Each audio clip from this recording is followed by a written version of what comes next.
हाजी भोला जानी मलकियत भोला जनाब इकबाल खान ठाकर रईसा फरीचा तहसील मलसिया जिला बिहाड़ी रहमान इस्लाम से बड़ी साहब खत्म और जिंदाबाद माशाअल्लाह जी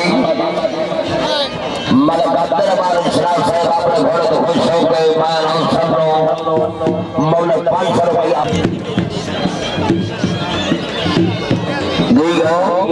जिंदाबाद माशाअल्लाह जी वाह जी वाह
क्या करे साहेब, हम उन्हीं के मरते हैं। क्या बात है। वाह मधुरी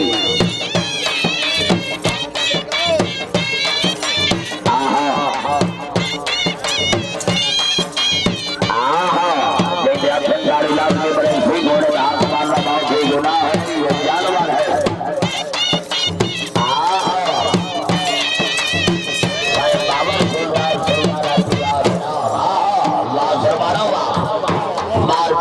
इस्माइल सिलवाड़ा जिंदाबाद जी ये मान लिया तैयार घरवाड़ा घोड़े दे नवाज साहब लाला द्विवेदी पर टेबल से बिराओ सही खबर सुनता बिराओ 12 बजे सबर से बिराओ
साजिद मछरा जिथे मेरे को पहुंचे जी मार साजिद मछरा